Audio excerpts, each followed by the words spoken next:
Good morning, students. I hope you all are well. आज हम पढ़ेंगे अपनी हिंदी साहित्य की बुक से पार्ट 1 किसको नमन करूं मैं भारत। ये कविता है और ये कविता रामधारी सिंह दिनकर जी की लिखी हुई है। ठीक है, देशभक्ति से युक्त ये कविता है।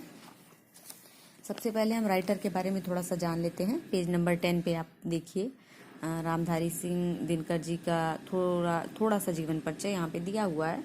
रामधारी सिंह दिनकर का जन्म बिहार के मुंगेर जिले में सिमरिया गांव में हुआ था 30 सितंबर 1908 को, और 1952 में राज्यसभा के ये सदस्य भी मनोनीत हुए थे। ठीक है, पद्म भूषण से भी अलंकृत किए जा चुके हैं। पद्म भूषण एक तरह की उपाधि है, पुरस्कार है।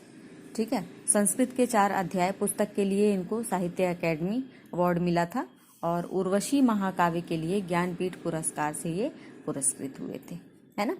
तो दिनकर जी की कुछ अन्य कृतियां भी हैं, हुंकार, रश्मिरथी, कुरुक्षेत्र और परशुराम की प्रतीक्षा।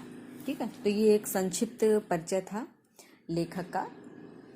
इसके बाद हम स्टार्ट करते हैं इस कविता के भावार्थ को, है ना। ये कविता, सबसे पहले तो ये जान लीजिए कि ये कविता देशभक्ति से युक्त है, देशभक्ति की कविता है, और इसमें भारत देश के गौरव का गुणगान किया गया है। गुणगान करने का मतलब प्रशंसा किया गया है। ठीक है, भारत देश के गौरवपूर्ण जो यहाँ का वातावरण है उसकी गौरव गाथा कही गई है, और उसकी विशिष्टता का वर्णन किया गया है कि भारत देश में किस तरह की विशेषताएं हैं। ओके, किसको नमन करूं मैं भारत, किसको नमन करूं मैं, तुझको या तेरे नदीश गिरिवन को नमन करूं मैं, है ना। तो नमन यानी कि नमस्कार, नदीश यानी नदियां, गिरि यानी पर्वत, ठीक, वन यानी कि जंगल। अब ये कहते हैं, भारत देश से कह रहे हैं कि हे भारतवर्ष, मैं किसको नमन करूं, मैं तुझको नमन करूं या तेरे अंदर जो नदियां हैं, जो पर्वत हैं, जो वन हैं, मैं उन सबको नमन करूं। क्योंकि भारत देश के तो कण कण को नमन करने लायक है ना। तो वो पूछते हैं कि हे भारतवर्ष, मैं किसको नमन करूं, तुझको नमन करूं या तेरी विशेषताओं को नमन करूं। तू वह नर ने जिसे बहुत ऊंचा चढ़कर पाया था, तू वह जो संदेश भूमि को अंबर से आया था, तू वह जिसका ध्यान आज भी मन सुरभित करता है, थकी हुई आत्मा में उड़ने की उमंग भरता है ना। तो अब कहते क्या है कि तू वह है, हे भारतवर्ष, है ना। तू, यहाँ तू का तू जो संबोधित किया गया है वो भारत देश को किया गया। ठीक है, तू वह है यानी कि हे भारतवर्ष, तू वह है जो जहाँ पे नर ने जिसे बहुत ऊंचा चढ़कर पाया, या जहाँ पे रहने मतलब प्रत्येक व्यक्ति जो है उसने तेरी गौरव को जब जाना, तो तुझे पूरे विश्व के सारे देशों में सर्वोपरि पाया, सबसे ऊपर पाया, तुझसे ऊपर कोई भी नहीं है। तू वह है जो संदेश भूमि को अंबर से आया था, है ना। तो कहते हैं कि हे भारत देश, तू ऐसा देश है जिसकी गौरव गाथा अंबर भी गाता है। तू वह है जिसका ध्यान आज भी मन सुरभित करता है ना। सुरभित करना यानी सुगंधित करना। ठीक है, सुरभि का मतलब होता है सुगंध। तो तू वह है जिसका ध्यान यानी कि जिसको सोचने से ही मन जो है वो प्रसन्न हो जाता है, प्रफुल्लित हो जाता है, पुलकित हो जाता है और सुगंधित हो जाता है। थकी हुई आत्मा में उड़ने की उमंग भरता है। और तू ऐसा है कि तेरी गौरव गाथा को सुन करके मन में एक उमंग उठती है, देशभक्ति की भावना लहर मारने लगती है। ठीक है, तो इसमें कवि कहते हैं कि तेरी गौरव गाथा से ऊपर कुछ है ही नहीं, तू सर्वोपरि है, सारे देशों में तू सर्वोपरि है। तेरा संदेश जो अंबर से आने वाला संदेश है वह तेरी गौरव गाथा को गाता है।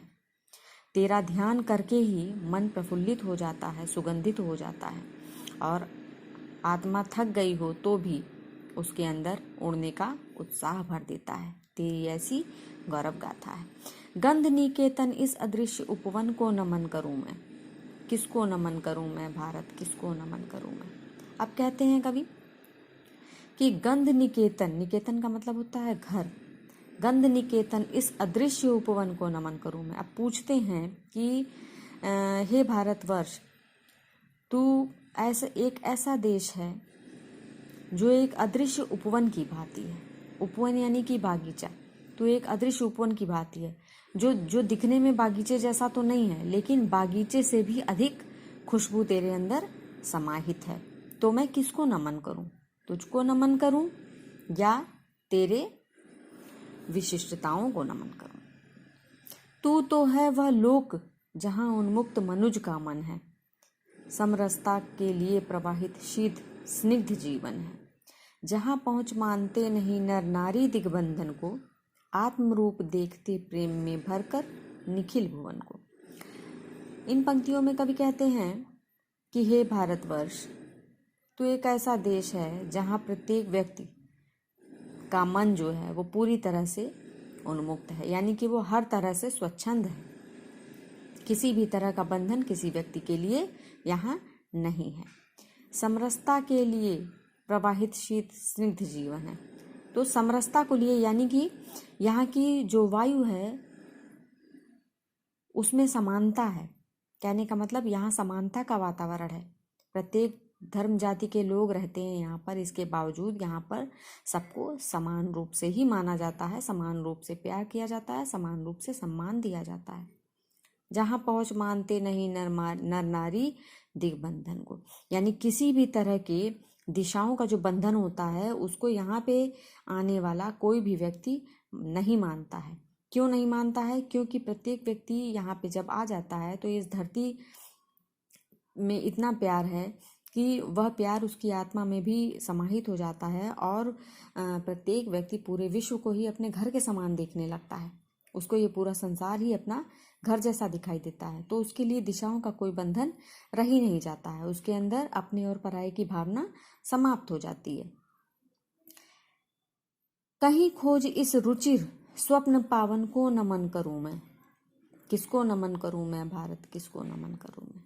अब कहते हैं कि कहीं खोज इस रुचिर स्वप्न पावन को। कहते हैं कि हे भारतवर्ष, मैं तुझे नमन करूं या ये जो सुंदर सपना है, ये जो पवित्र सपना है, इसको मैं नमन करूं, है ना, जो कि साकार हो गया है। भारत नहीं स्थान का वाचक, गुण विशेष नर का है, एक देश का नहीं शील व भूमंडल भर का है। कहते हैं कि भारत नहीं स्थान का वाचक, ये भारतवर्ष स्थान का वाचक नहीं है, है ना, कोई स्थान का वाचक नहीं है। गुण विशेष नर का है, ये व्यक्ति का एक विशेष गुण है।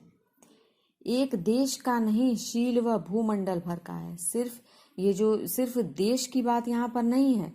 ये जो भारतवर्ष है ये पूरे भूमंडल का शील है, यानी पूरे भूमंडल का ये एक संस्कार की तरह से है।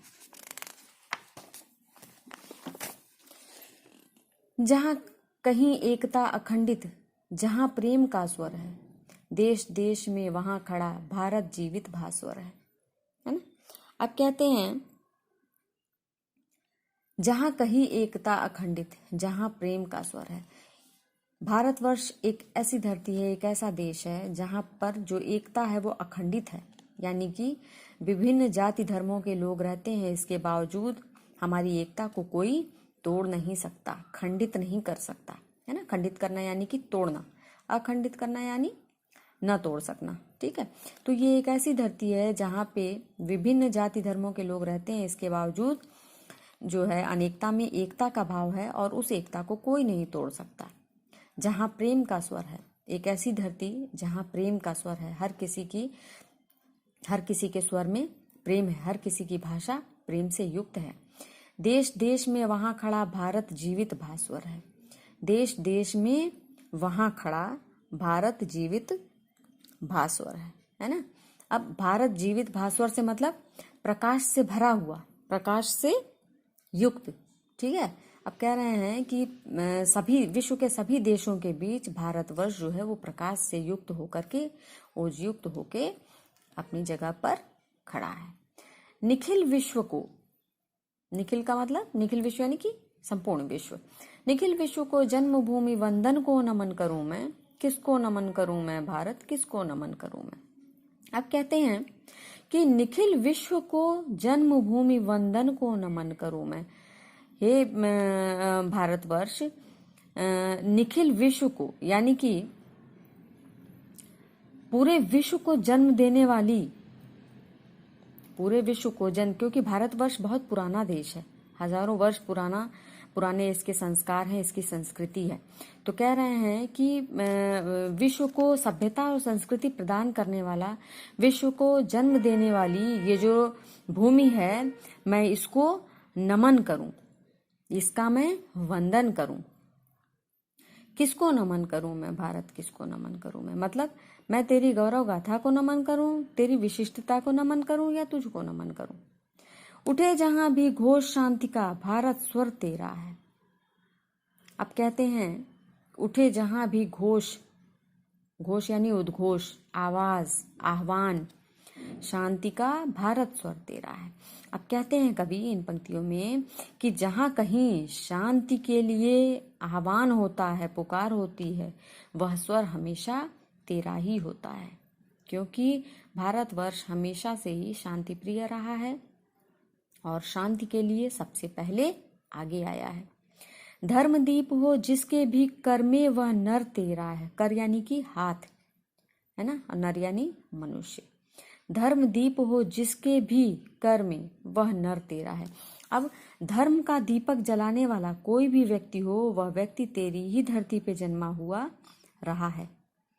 तेरा है वह वीर, सत्य पर जो अड़ने जाता है।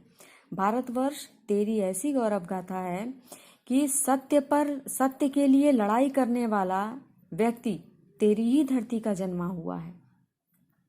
किसी न्याय के लिए प्राण अर्पित करने जाता है, और जो व्यक्ति कभी भी किसी भी जगह पे न्याय के लिए या अन्याय के खिलाफ जब लड़ता है और अपने प्राण देने को तैयार रहता है, तो वह नर भी तेरी ही धरती का जन्मा हुआ है। मानवता के इस ललाट चंदन को नमन करूं मैं, किसको नमन करूं मैं भारत, किसको नमन करूं मैं।